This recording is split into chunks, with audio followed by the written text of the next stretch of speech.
A very good afternoon, one and all. Uh, it's a pleasure and honor to once again welcome you all to this seventh lecture in our online lecture series Itihasa Saptaha. Today we have among us Shri Nandan Shastri ji. He is the former curator of the University Museum, Sardar Patel University, Gujarat. Sir, on behalf of all our history enthusiast family, on behalf of myself and Nidhi, I welcome you warmly to our page. Welcome, sir.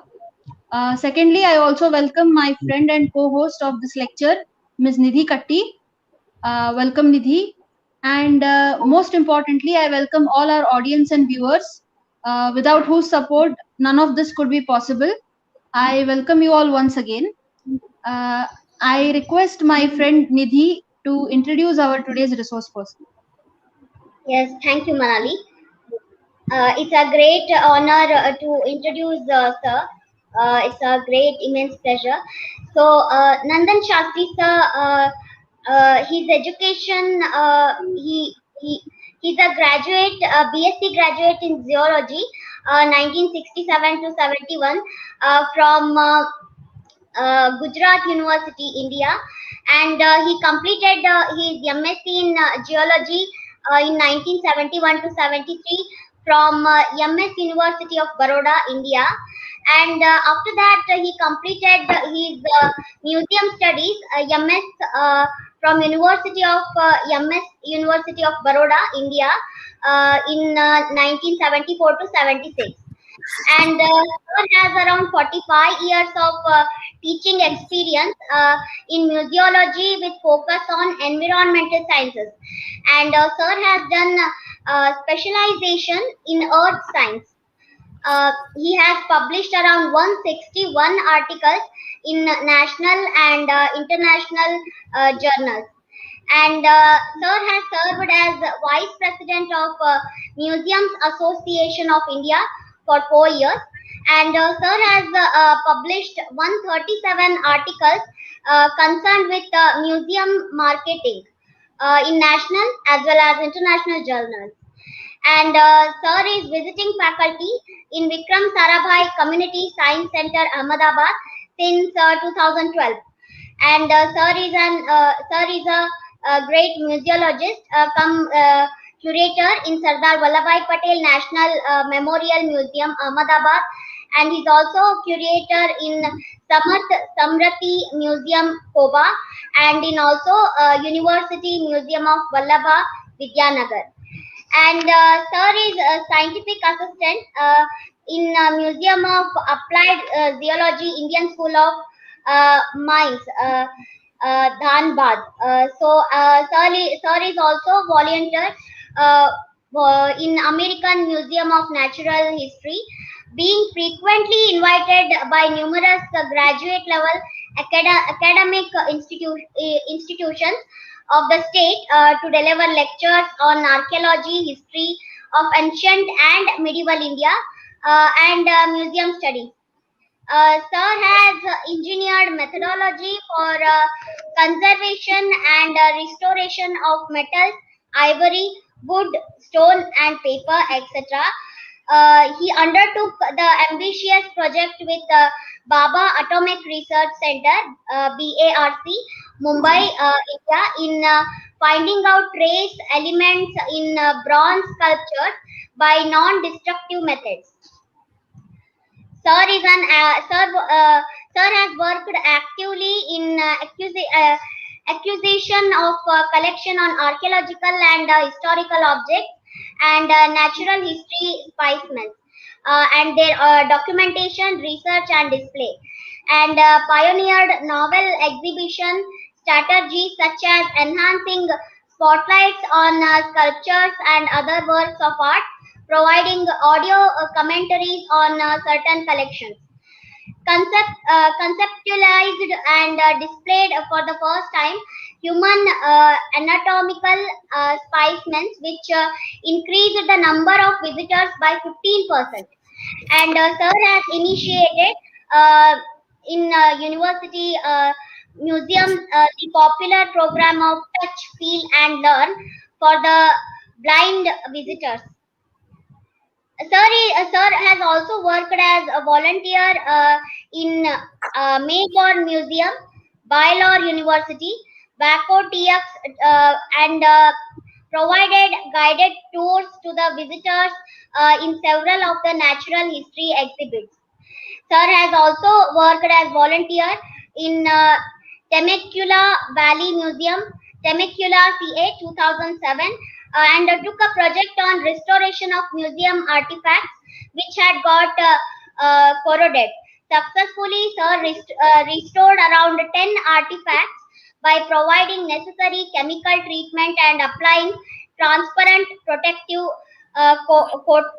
coatinages to prevent degradation. Sir has also worked as volunteer Asian Art Museum and in San Francisco in 2008. And he has also worked under Chief Curator Dr. Forrest Yamsi Gill for preparing a detailed description of 67 sculptures and other works of art. Sir has got many membership of many organizations. Some important in them are American Alliance Museum, Association of India, New Delhi, United States Committee of the International Council of Museums, California Association of Museums, Santa Cruz, California, India Association uh, for the study of conservation of cultural property, New Delhi, and he has also got the membership of Indian Geologist Association, Chandigarh, and Indian Geotechnical Society, New Delhi, and Youth Hostel Association of India, New Delhi, Gujarat. History's membership also Sir has got, and he has also got the membership of Gujarat History Congress, Ahmedabad, and Gujarat Coins Congress, Vadodara, and Museum Association of Gujarat, Vadodara, and Materials Research Society of India, Bengaluru. In all these organizations, Sir has got his membership, and particularly, Sir is interested in the research field of Personalia Museum, Southeast Asian Antiquities, and other works of arts, exhibition planning and evolving strategies, fabricating showcases and other display systems, and field work in geology and archaeology, outreach programs, touch and feel programs for the blind persons. In all these field of research, Sir is interested, and Sir is a great scholar, and it's my honor to have this opportunity to introduce you, Sir. Thank you so much for giving me this opportunity. Thank you so much. Oh. At the outset, I thank Nidhi and Manali to extend invitation to me to talk with you guys today, and I am sure the attendees also will have interest in what I am going to say. Uh, and before I start my talk, I have some information regarding my curricular data. That for my MSc, my dissertation area was in the Himalayas, uh, in Ramganga River, uh, around the villages Chokhatia and Jamania. I did geological mapping and then a laboratory analysis of the specimens brought from there to MS University of Baroda. And that region is in Almora uh, region in the Himalayas. The other dissertation with my postgraduate in Musiology, its title was The Role of Environmental Sciences uh, uh, with uh, Popularization. And the title page of my dissertation uh, shows a family. Uh, each member of the family is wearing oxygen mask for loitering around the uh, park, and that warns people that if we are not so vigilant regarding the environment, especially air pollution, water pollution, land pollution, food pollution, and aesthetic pollution. Uh, in future, maybe we have to wear oxygen masks to loiter around in the garden also. But in the current scenario, because of this coronavirus epidemic, as you are aware, there is a dire need of oxygen to the patients. So, uh, after mentioning about my two dissertation, uh, let me, before I show you the slides, give some preamble about the topic of today's discussion.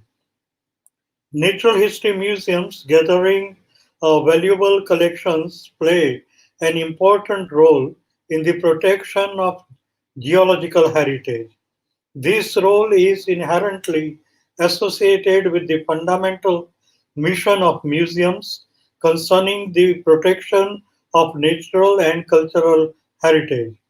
For the purpose of methodology, two categories of the inanimate nature monuments are distinguished.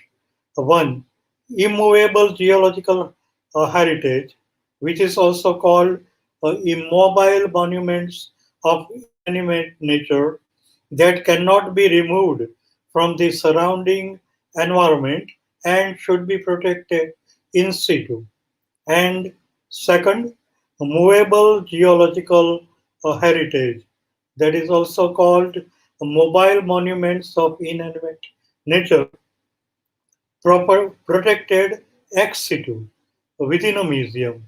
My talk presents the scientific and didactic criteria of the evaluation of the main types of museum collections consisting the movable part of the geological heritage.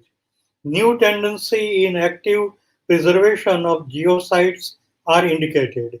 These trends consist of the use of in situ museum techniques of conservation, exposition, and of the construction of special museum pavilions and protective halls. Geosites mean the inherent characteristics that have cultural or heritage significance.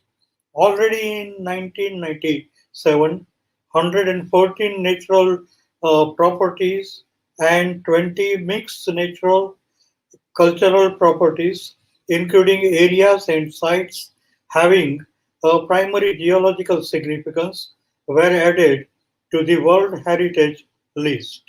And I am proud to say that the city where I live, Ahmedabad, is the only city in our country which is declared by UNESCO as a World Heritage City.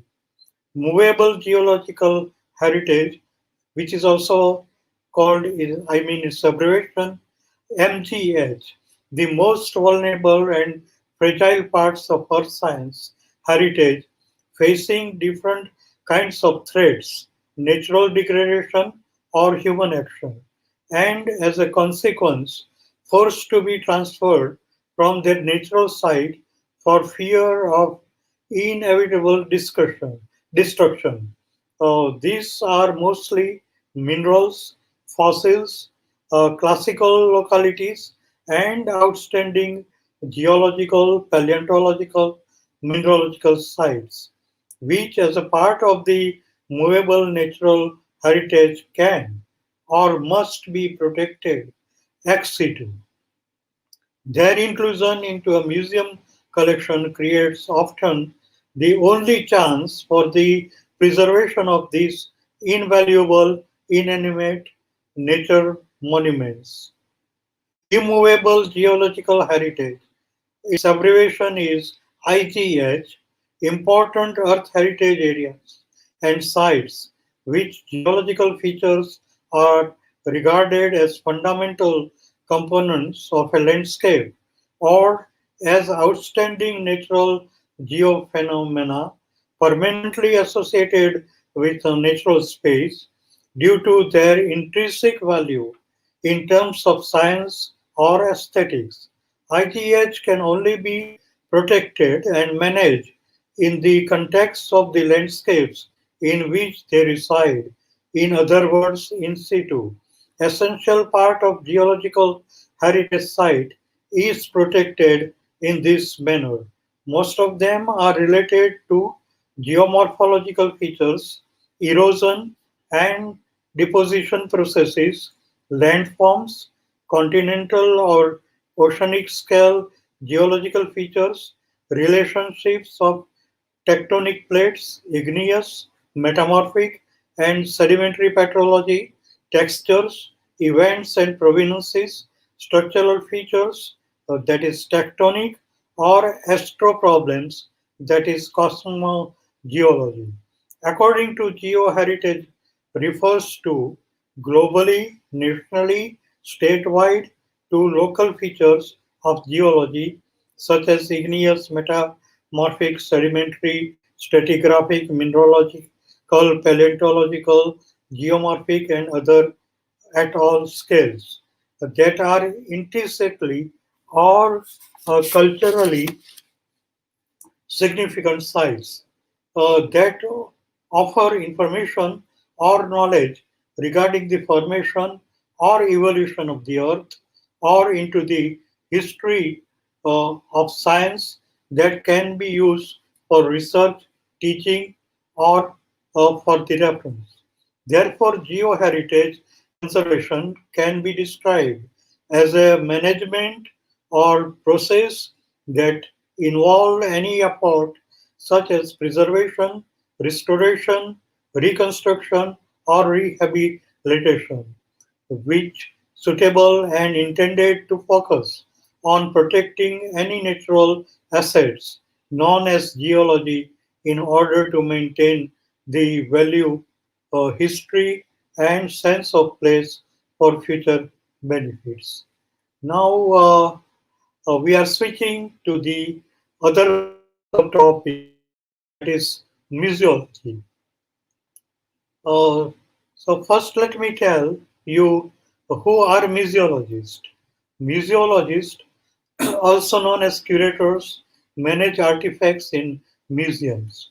Looking after these relics is no easy feat. Museology branches out to provide various options to its pursuers, such as museum director, conservation specialist, educator, archivist, and exhibit designer, among others. If collecting and looking after antiquities is your hobby, you now have a chance to pursue it as a career.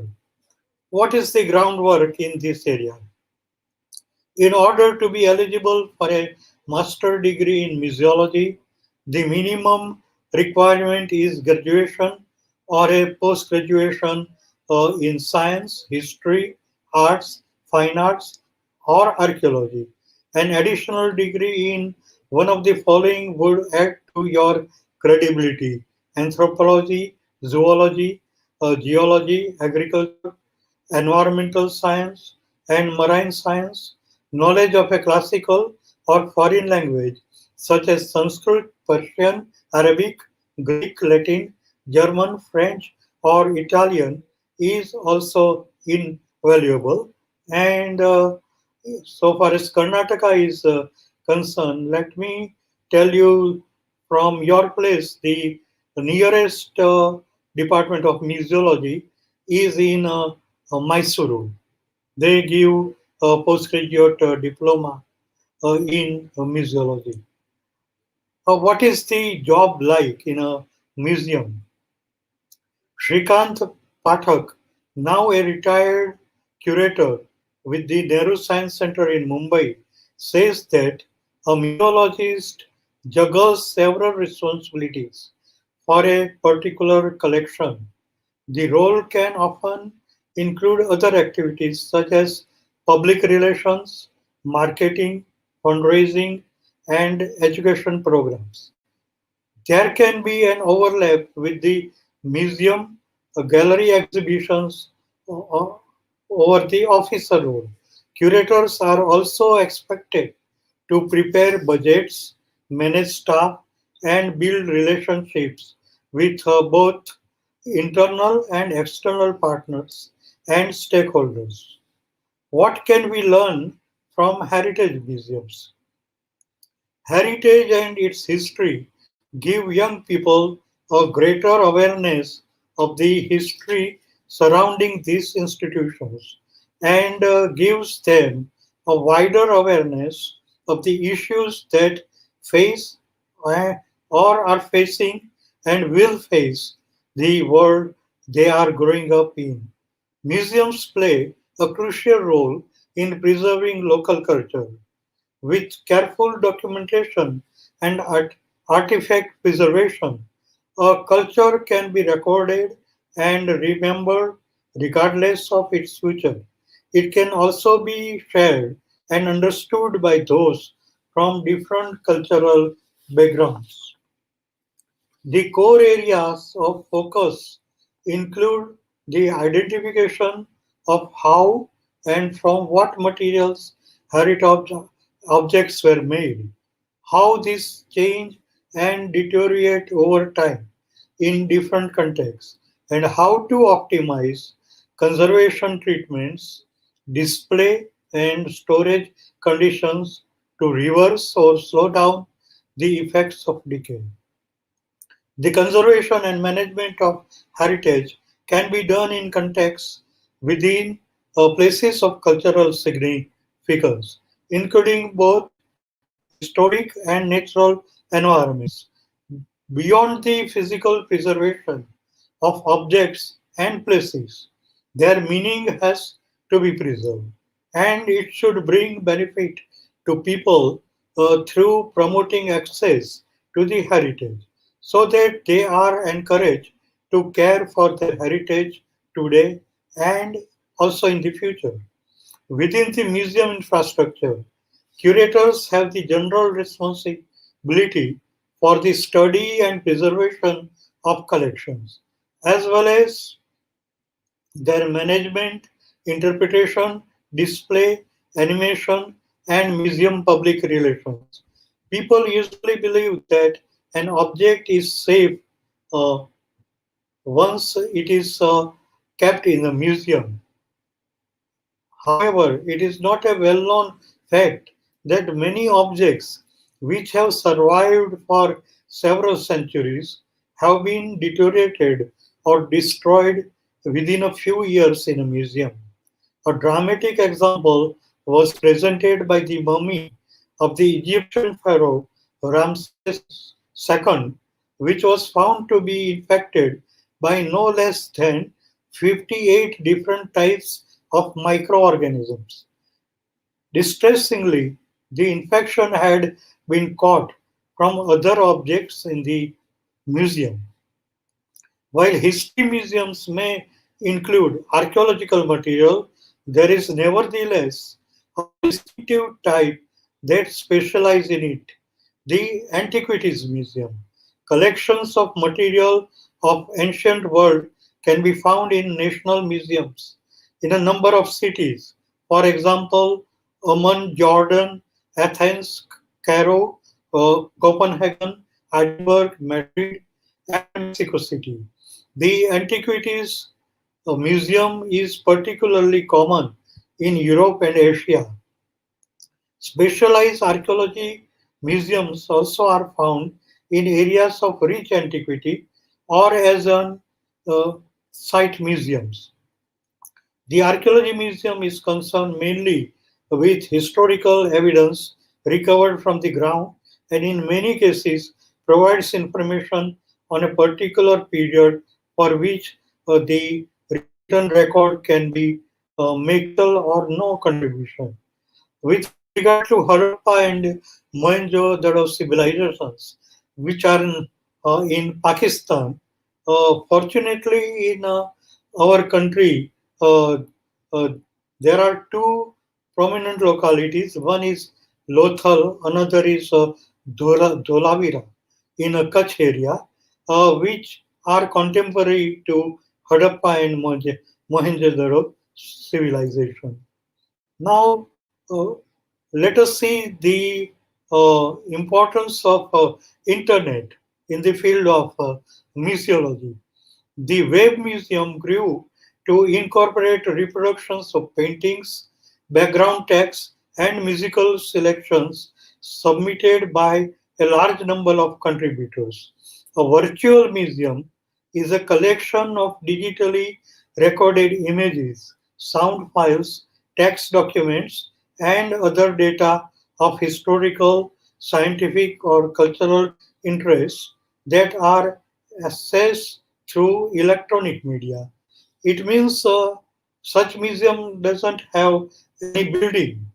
A virtual museum does not house actual objects and therefore lacks the permanence and unique qualities of a museum in the institutional definition of the term. In fact, most virtual museums are sponsored by institutional museums and are directly dependent upon their existing collection. First such virtual museum the world came into existence in the year 1985, and in India at present there are seven virtual museums. Nevertheless, through the hyperlinking and multimedia capabilities available via the internet, digitized representations can be brought together from multiple sources for enjoyment and study in a manner largely determined by the individual user. Virtual museums of this type can be a powerful tool for comparative study and for research into a particular subject, material, or locality. A virtual museum tour is, in a sense, a stimulation of what you might experience when visiting the museum in person. Virtual tours are usually comprised of a collection of natural of videos, still images, 3D walkthroughs, and narration that help you feel as though you are visiting the museum without actually doing so. To get you started, I have browsed Google Arts and Culture, a collection of over 1,200 museums and archives from around the world, which has more than doubled since last year. The platform offers photos, descriptions, virtual tours, simply tour by moving your mobile device, and even augmented reality and virtual reality for some locations. The next best thing to visiting in person really. To see any selected item in situ, click the View in Street View button on its page. Uh, Often you may see many art objects in 3D form also. Now, Nidhi, may I request you to share these slides? Yes, sir. I'll share that, sir.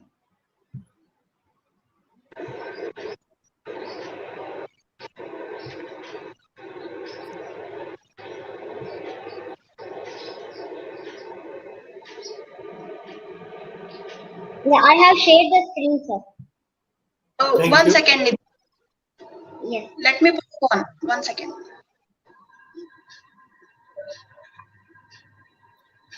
Yes, sir. I have added it to the stream. Thank you. Uh, The topic of my talk, as you know, is role of geology and museology in creating awareness about history and heritage. And before we move to next slide, my designation is already there. But let me tell you that when I was student of museology, uh, way back in 1976. At that time, there was no unemployment.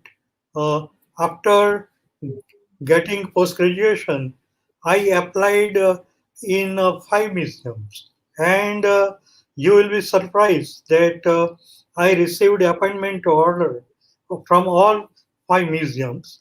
At the first museum where I work, Geological Museum at Indian School of Mines, Dhanbad, which is in Jharkhand now, and the name of the institute also has been changed to Indian Institute of Technology, Dhanbad. Uh, in the appointment letter, it was mentioned that we are glad to inform you that 3 increments will be given to you on the date of joining. And at that time, my age was only 26 years. Nidhi, next slide, please. Yes, sir. Uh, Now, dinosaurs, which is one of my specialization. Uh, in India also, we have 11 sites of dinosaurs. And uh, in many museums, the visitors, especially the school children, are attracted. The reason is, for example, there is a lot of application of augmented reality, XR, and virtual reality. So, as you see in this slide, when a visitor goes near to the life-size model, it starts roaring. So, first of all, children get scared, but then they get excited. Moreover, sometimes with the original object, which are in geological term called fossils, we also keep some reproduction. For example, when I organized an exhibition on dinosaurs at Lawrence Hall of Science, University of California, Berkeley campus, along with the wishbone of the dinosaur, which was the original fossil, we kept the wishbone of a turkey bird. So the wishbone of a turkey bird is very small. So school children can compare the size of the wishbone of a dinosaur along with the wishbone of the turkey bird. Next slide, please. Next. Yeah.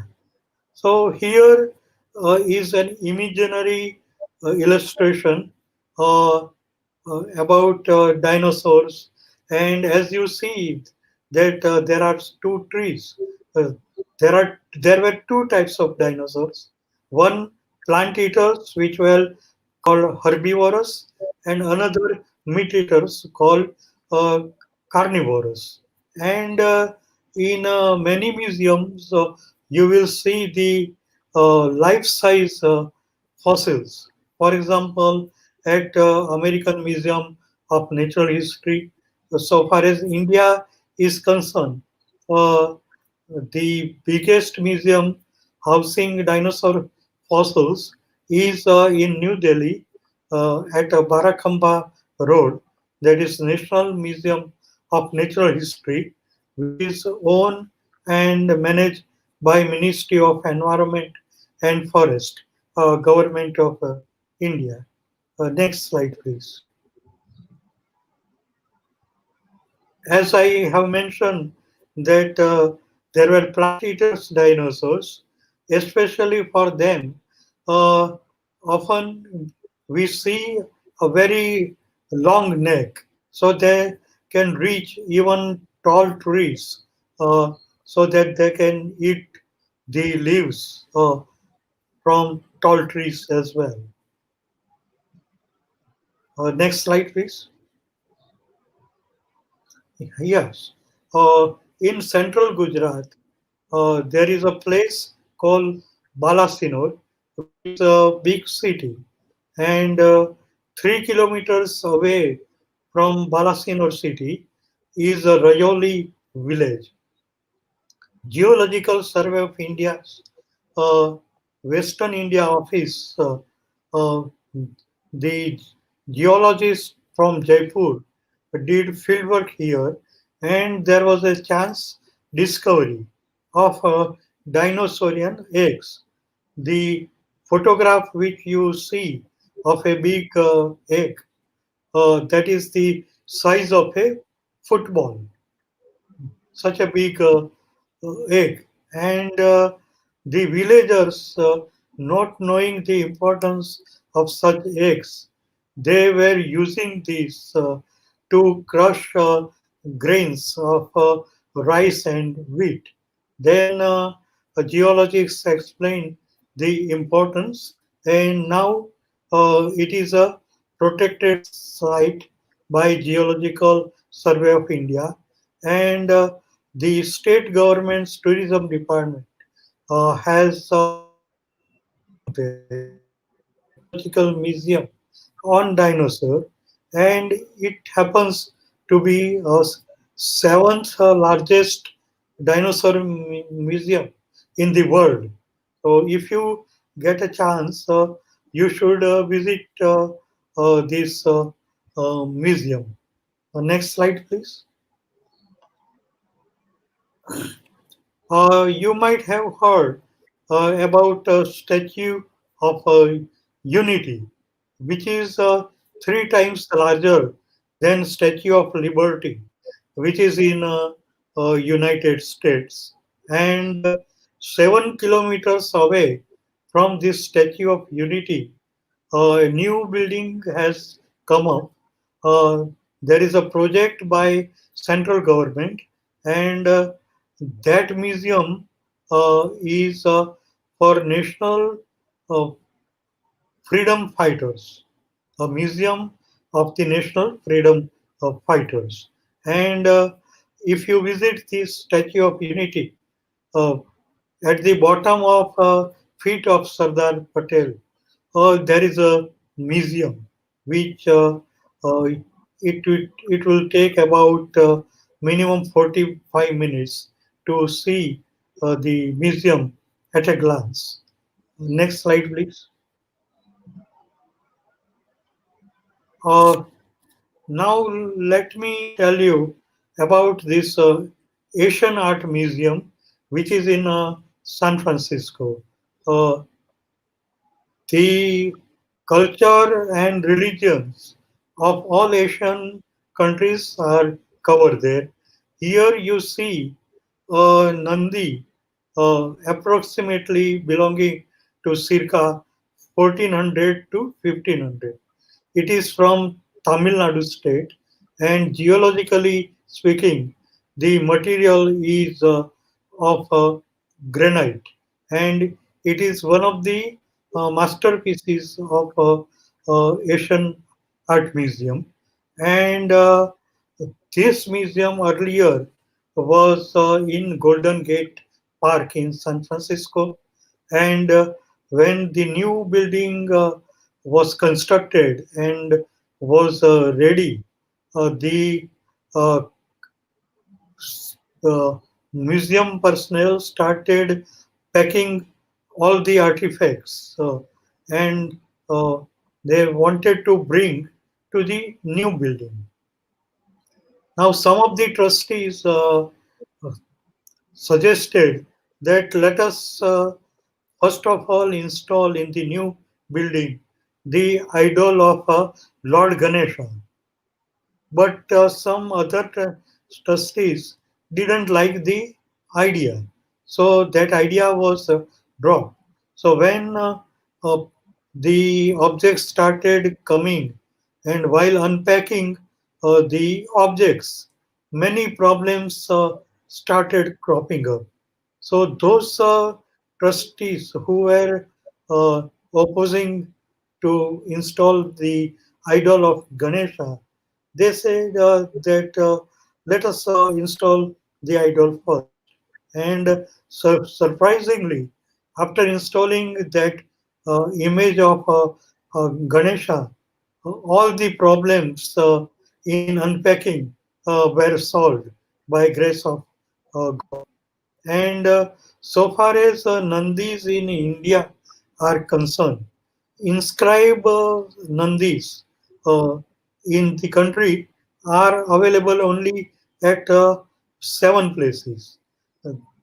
Uh, from my home state, uh, there is a village called Maisa, which is near Nadiad city, and on the pedestal on which the Nandi sits, and on the right side of the face of Nandi, there are inscriptions. So, inscribed Nandis are not that common in India. Next slide, please. Uh, Here you see a very attractive crystal.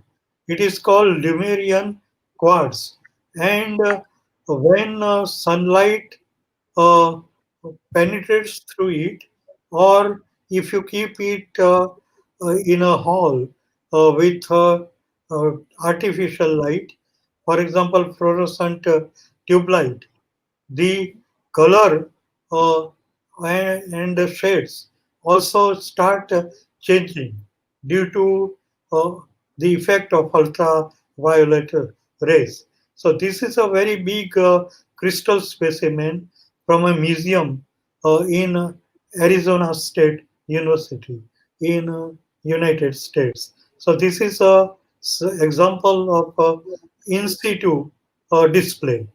Next slide, please. Here you see a very small specimen. It is of a mineral called opal, but uh, the green color which you see uh, uh, when we make a slide from this material and examine this particular opal under the microscope, and when we rotate the stage of microscope, the color from pale green changes to pale yellow. And so what we cannot distinguish by our naked eye, under the microscope, we can distinguish some uh, specimens. So that is called optical properties, and that microscope is called petrological microscope, which has two nickel prisms inside it. Next slide, please. Here you see an image of a high river, and although the geological material on which it is carved, it is igneous volcanic rock. So carving uh, is very laborious, but uh, please observe how intricate carving you see on this image of a high river. Next slide, please. So this is the geological map which shows many geological parks, monuments, etc. Uh, it may not be possible to enlarge the map, but verbally let me tell you something about fossil parks in India. One is Moraine Gondwana Fossil Park. Uh, you perhaps may be knowing the term Gondwana.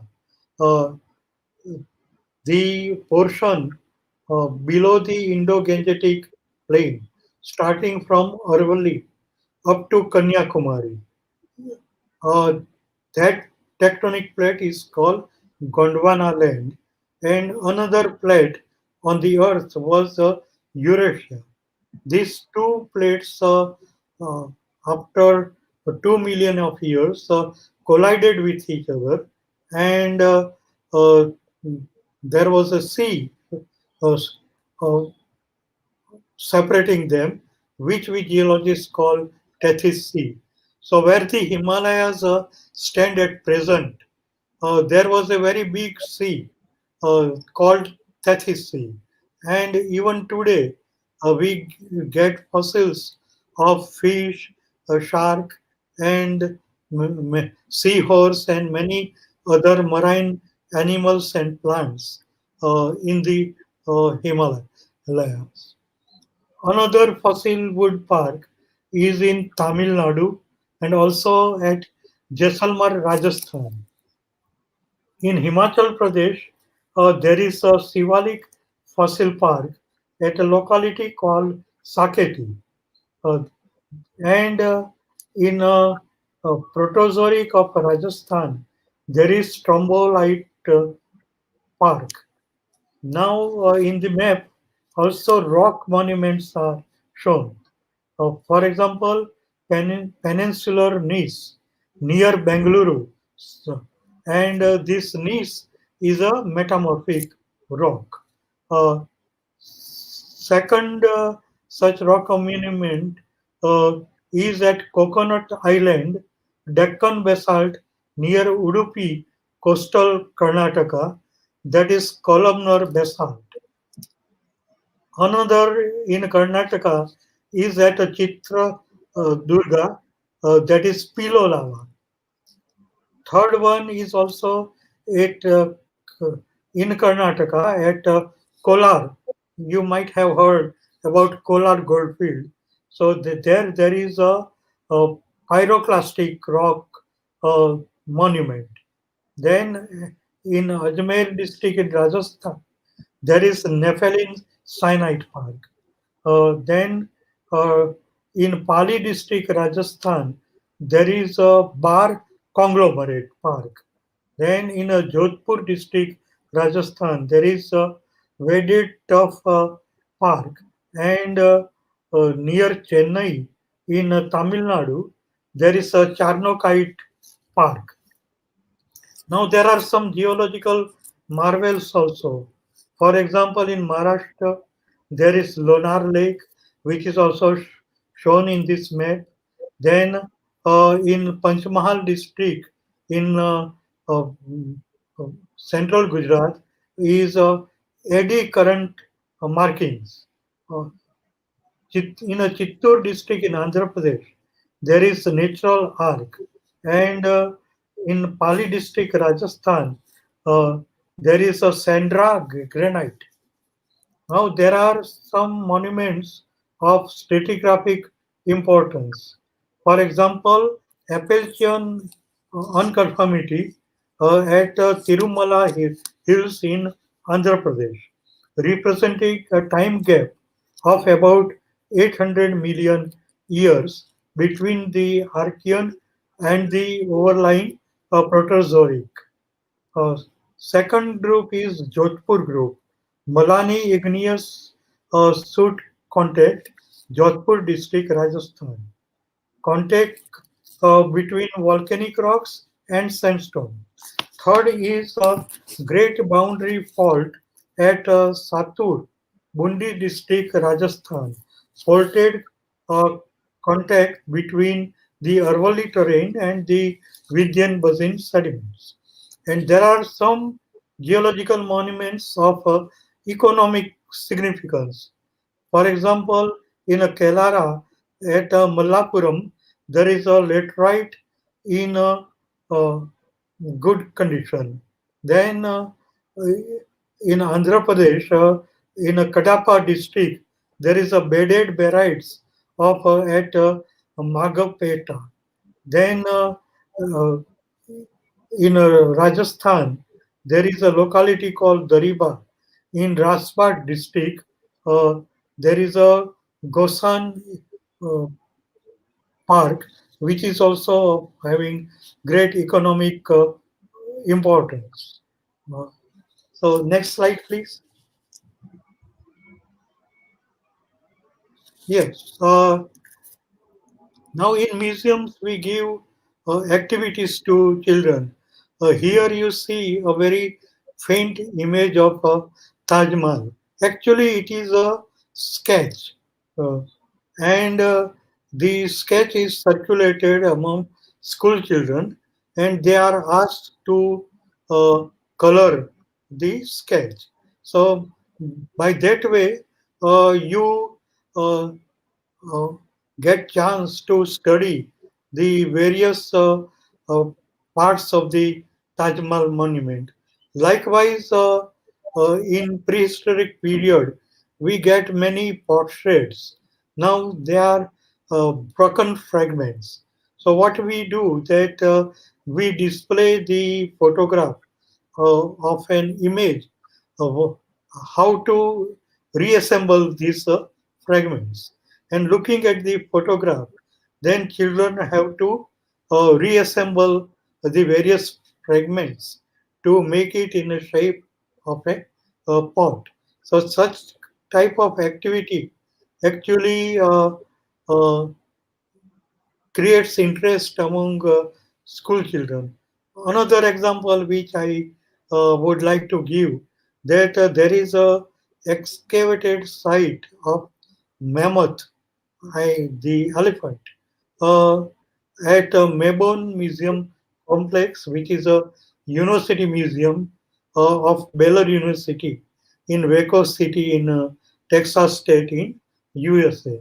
I worked there for 1 year, and on this excavated site, uh, above it, about 30 feet, uh, we have fixed a polyvinyl acetate sheet, and visitors are allowed to stand on that sheet, and because it is transparent, they can see the excavated site below. Uh, Now, next slide, please. Yeah, uh, this is image of Chaturmukh Brahma.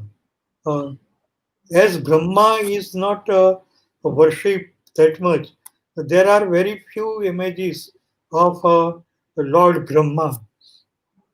This particular image of Chaturmukh Brahma belongs to circa 8th to 9th century, and it was is worshipped in a village called Nagra near Gulf of Campbell, uh, which we now call Khambat uh, in central Gujarat. It was damaged, and as you know that damage of objects are not worshipped, so it was brought in the educational township called Vidyanagar, and uh, the educational trust, which was managing many colleges in the premises of that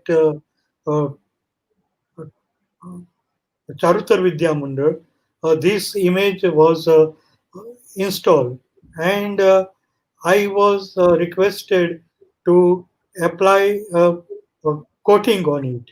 So the coating helps to protect it also from rainwater, and the it retards the chemical process of uh, called pitching of the marble.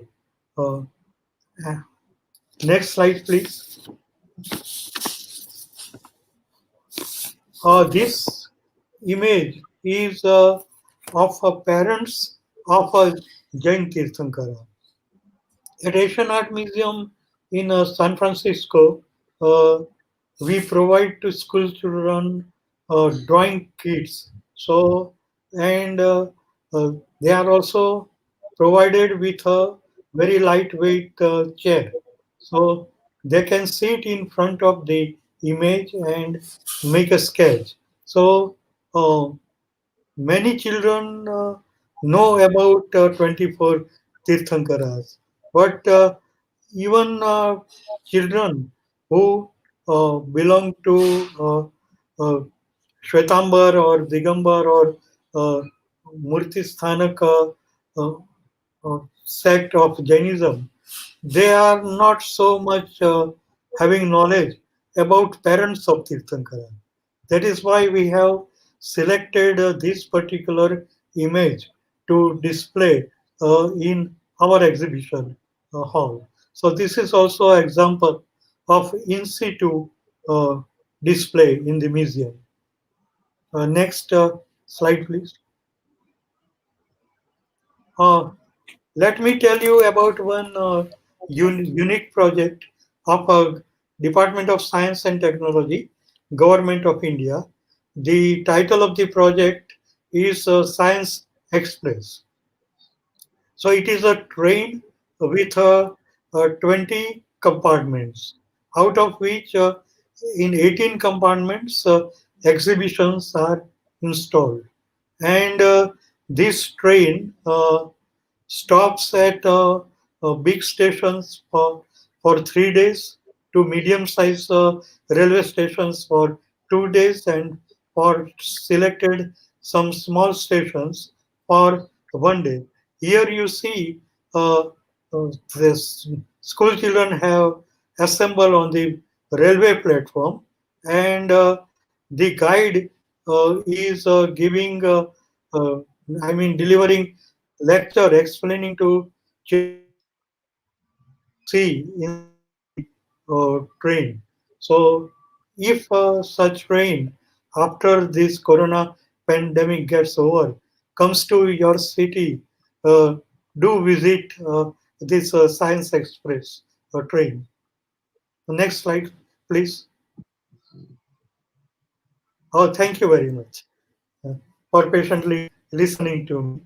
Any questions are most welcome.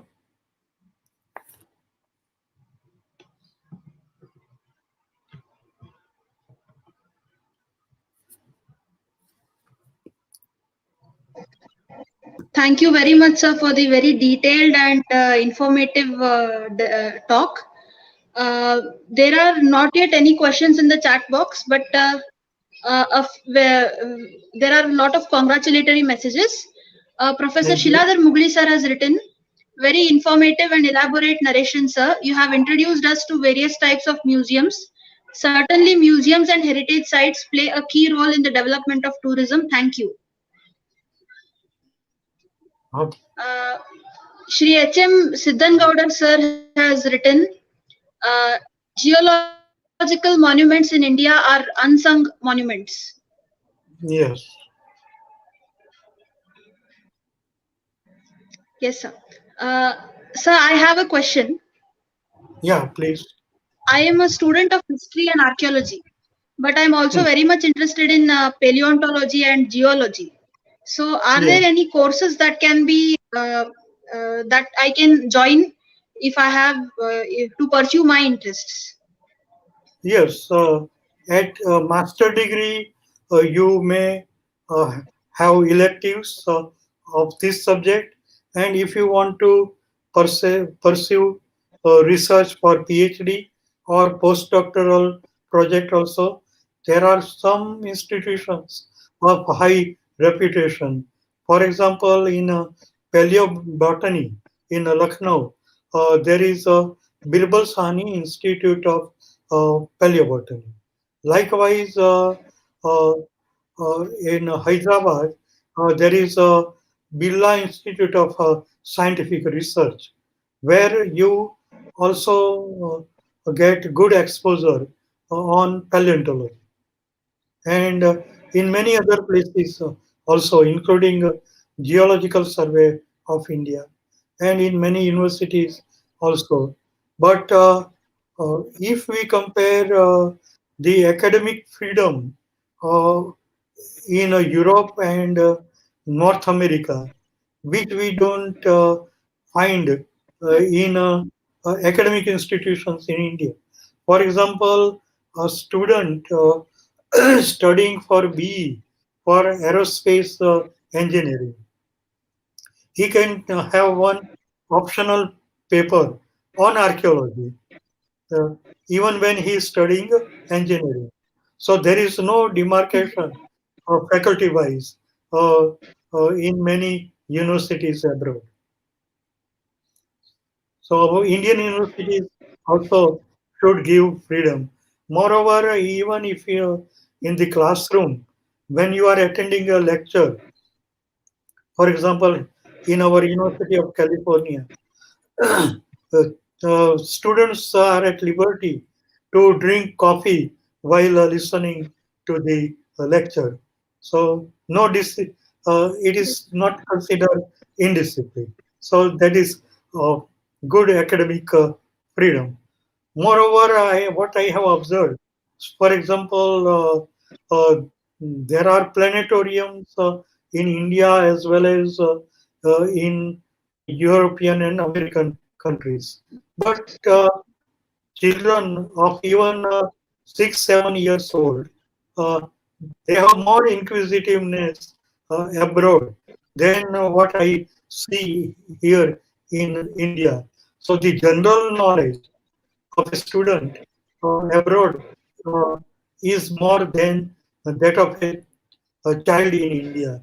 This is my general observation. Okay. Mm. Thank you, sir. Mm. I have one more question, sir. Yes. Yes, sir. As you said, I had opted for geology as an elective subject in my master's degree. So, Mhm. thank you for answering that question. Yeah. The next question is, uh, even though there are dinosaur fossils found in India, there is not much study, or I mean, there might be study, but there is not much popularization of that particular aspect. We usually study archaeology as a part of history, but paleontological studies are not much popularized in India. And for a lot of years, I was under the impression that there are no dinosaurs or no dinosaur fossils in India. So, which No. are the sites where dinosaur fossils are found, and which period do they belong to? Uh, First of all, let me tell you that uh, so far as geological eras are concerned, they are from Triassic to Jurassic and Cretaceous. Broadly, that is called Mesozoic period. And let me give you one example of a paleontologist who happens to be my close friend.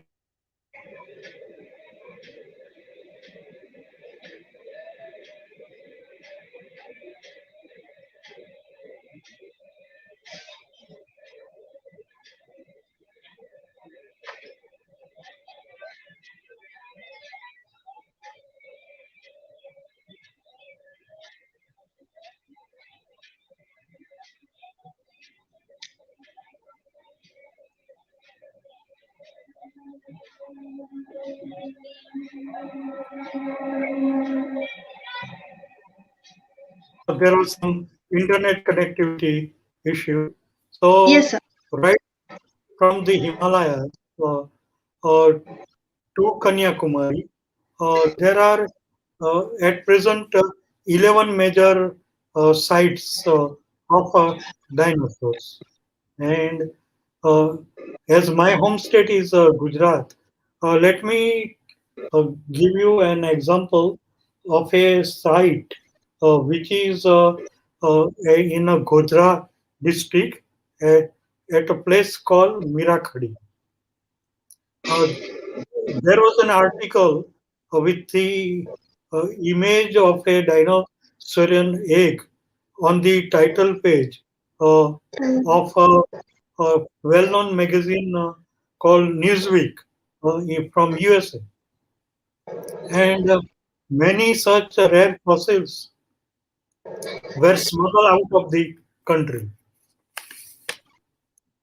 So uh, that is also very essential to safeguard our geological property. When there was a devastating earthquake of 2001 in Gujarat on the Republic Day, I went there with the team of 11 scientists, uh, and at many places, many smugglers were very active. So, and the uh, government's main uh, concentration was on the relief work.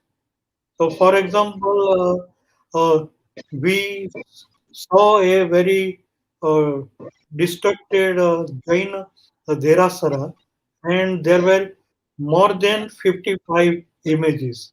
So, as we had gone there with a very big bus, uh, with the help of some volunteers and ourselves, we took all these images uh, to our museum in central Gujarat at Sardar Patel University. Instead of allowing smugglers to smuggle out such important antiquities.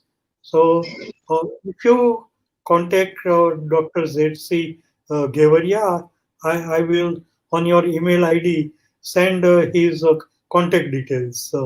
He will be in a position to tell you more about paleontological research work, and he has retired as a director of Gujarat Circle of Geological Survey of India.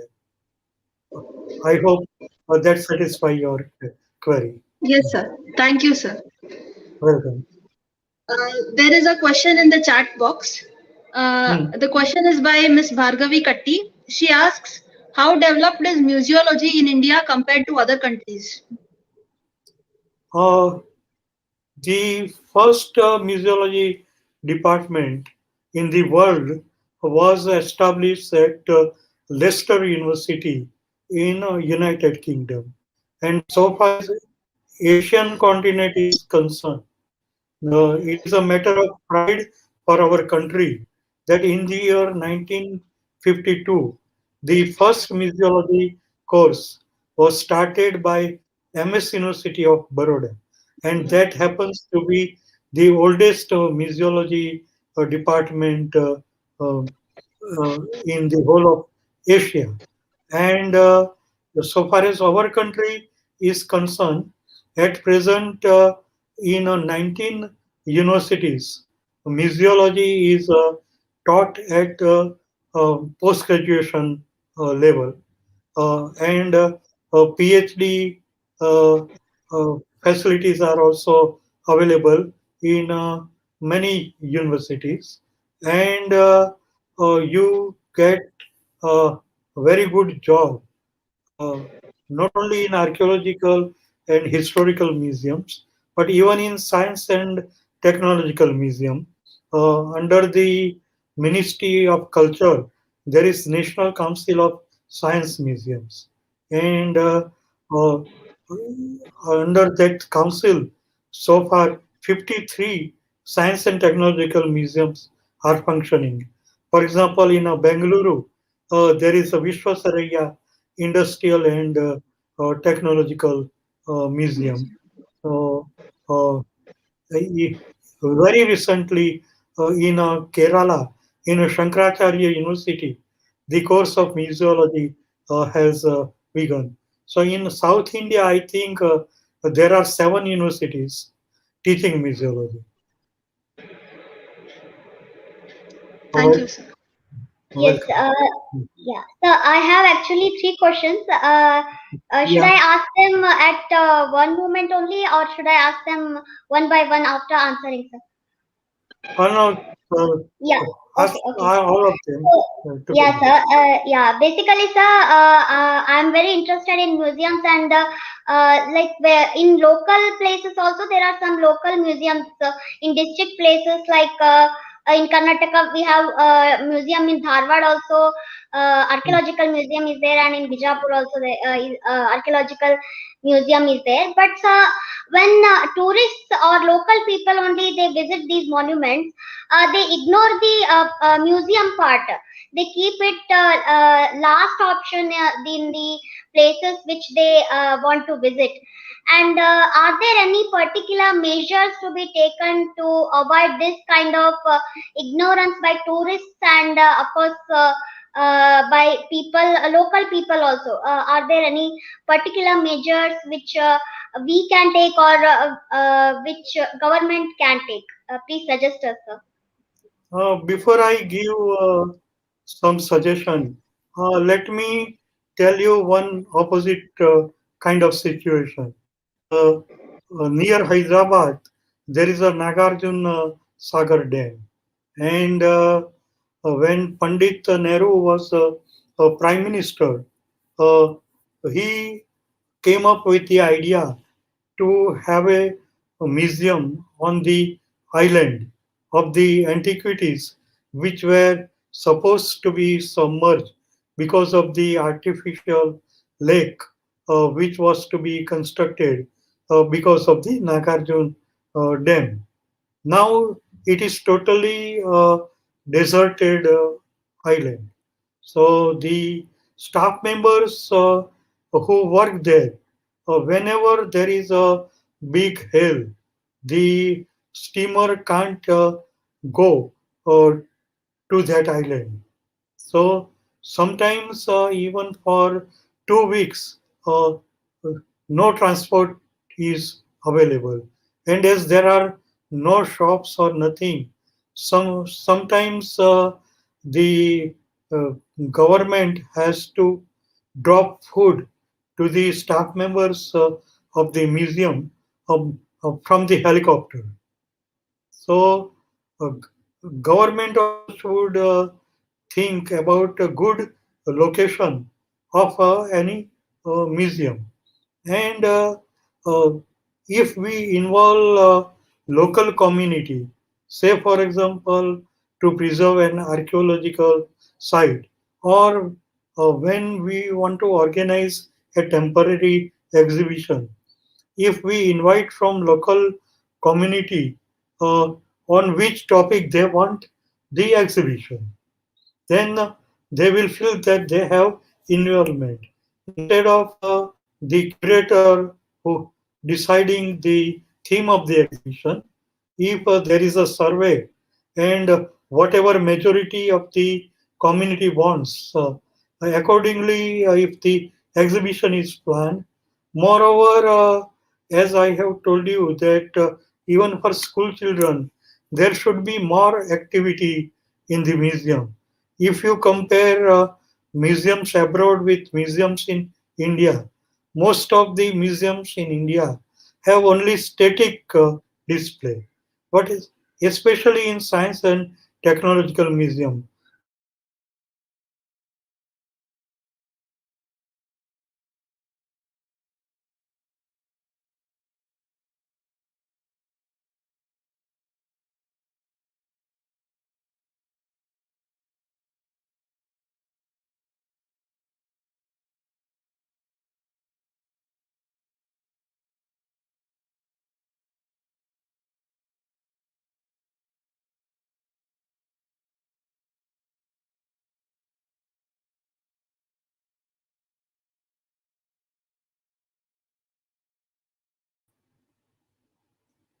all right. So when a visitor pushes a button, there is a movement. Let me give you one example that uh, we have one augmented sandbox exhibition here in Ahmedabad city. So there is a sensor on top of the showcase. As soon as a visitor moves his or her hand below the sensor, uh, a virtual rainwater starts pouring inside the showcase.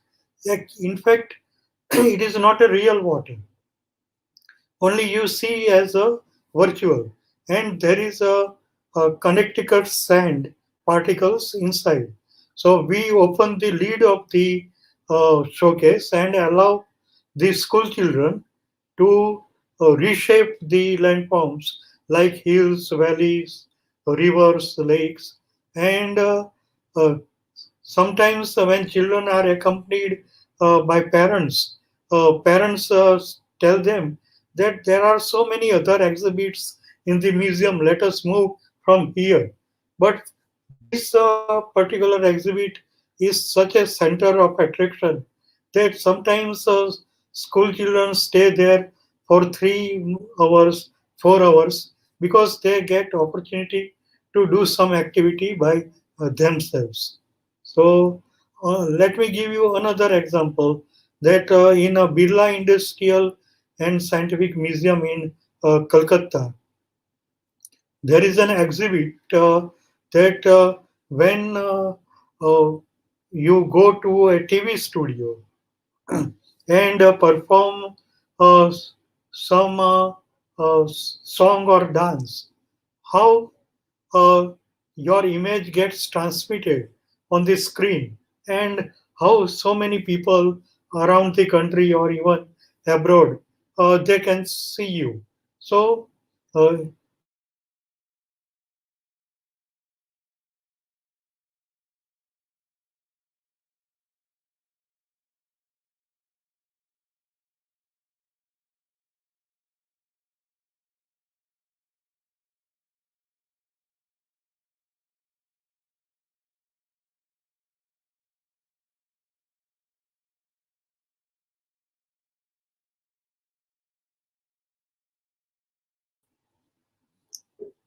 there was unstable internet connection.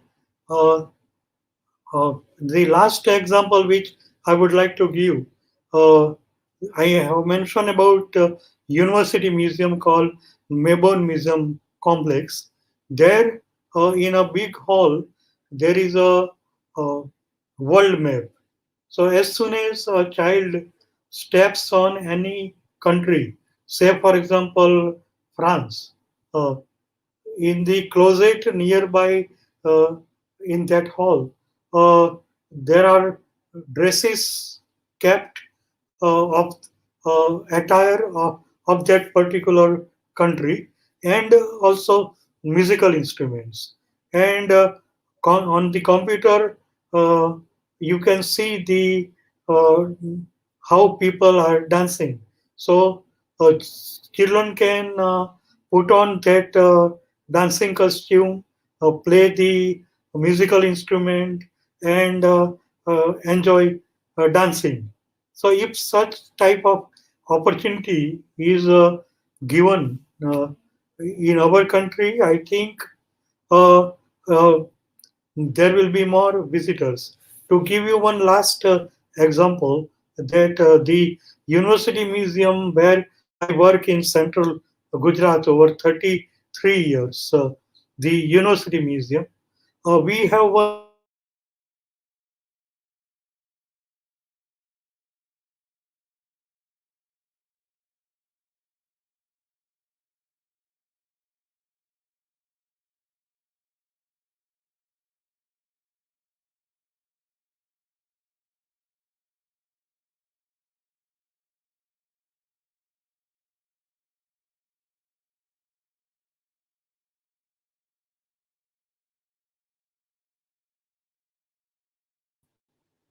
hello.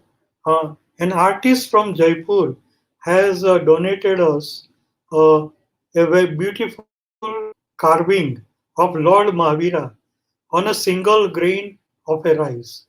So, in our workshop, we asked the carpenter to make a pedestal with a slope with two holes. So, in the other hole, we have to place this rice grain uh, in the inside the injection, because injection is a transparent thing, and in front hole we have inserted a magnifying glass. So sometimes there is a long queue of visitors to see this micro painting. A visitor has to slightly bend down, and uh, through microscope he can see very enlarged image. So this is the way how to attract people to visit. For example, I also initiated touch, feel and learn program for the blind visitors. So we give them actual specimen, say for example of a brain or a heart, and then the audio commentary starts. So blind visitors are very much excited and thrilled to have opportunity to feel the original specimen of a heart or a brain or a spleen. So and our university gives a free lunch to these blind visitors. So the caterer whom the university gives contract, even the low-paid cooks are so much impressed by our activity. So when the blind school children uh, before eating starts a prayer, it is so impressive that usually the low-paid cooks also give their one-day salary as a donation to our museum to continue such activity. So these are some of the ways how you can gain confidence of your community. Okay. Mhm. Thank you, sir. Uh, Yes. in the comments, there is just one more question. Uh, Hmm. it is, where is the largest archaeological, historical, folklore, antiquity museum in Karnataka? Hmm. Will you please repeat the question? The Archaeological. question is, where is the largest archaeological museum, largest historical museum, largest folklore museum, and largest antiquity museum in Karnataka? Uh, so far as sorry, I have not studied that much, but in our Department of Musiology at MS University of Baroda, there is a one student, Tej, Tejas Parmar. Uh, she has prepared a dissertation on uh, such museums in Karnataka. So, or one of the attendees, H.M. Siddhana Gowda, he may throw light on it because he retired as a director or directorate of Museum Archaeology and Tourism, Government of Karnataka. If you ask question about Gujarat, I can answer. Oh, Yes, sir. sorry. Yeah. So, So nice. yeah, I have one more question, sir. That is, Hmm, in this modern era, concept of virtual museum is becoming very famous. We can see that in Gandhi Memorial Museum, which is situated in Delhi, but in their website, sitting in home only, we can see their museum, and maybe Nehru Museum of Kolkata and Lakkundi Museum, Hampi Museum. All these are becoming virtual hmm, museum, and they are making them available in their website. So my question is that, sir, is virtual museum can be a reason for the decreasement or lessening the value of non-virtual museums? Like the number of visitors, are they lessening because of virtual museums? Can it be a reason in future also? So, it's just a concern and a question, because many of the museums we can see in home only. So that's why I asked that. especially in a corona pandemic. Those museums are also facing a great financial crisis. Now they are offering virtual tours, but in many cases, such virtual tours uh, are paid virtual tours. So it is a kind of provision to generate income also. Moreover, in many countries, when uh, tourists take such virtual tour, they get motivation that whenever opportunity arises, they would make it a point to visit that museum when they will have opportunity to visit that particular city. So I don't think there is a unhealthy competition. The competition is a very healthy one. Thank you, sir. Okay. Thank you. Manali, you are muted. You are Sorry. muted. Yes. H.M. Siddhan sir has replied to the question that was asked earlier. He says that Government Museum in Bangalore is an art and archaeological museum, and that is the answer there. That may be biggest one. Yes. Yes, sir. All right. So there are no more questions. Uh, we have come to the end of the lecture, and we have come to the end of day 6 of our Itihasa Saptaha.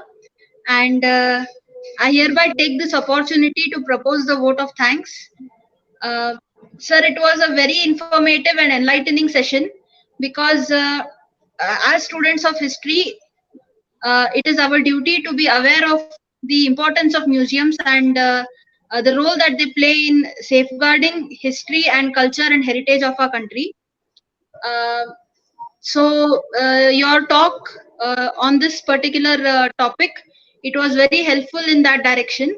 Once again, on behalf of all our audiences and on behalf of myself and Nidhi, I thank you very much, sir. Thank you so much. H.M. Siddhangaudar sir has written another comment here. Janapada Loka of Ramanagara and Folklore Museum of Mysore University. They are one of the biggest folklore museums of Karnataka. Janapada Loka at Ramnagar and Folklore Museum at Mysore University. Yes, sir.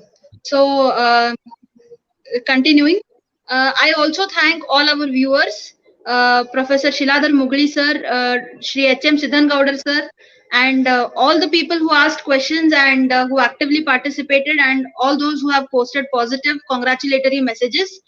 I thank you all behalf of myself and Nidhi, and we hope that our history enthusiast family continues to grow and learn in the same way.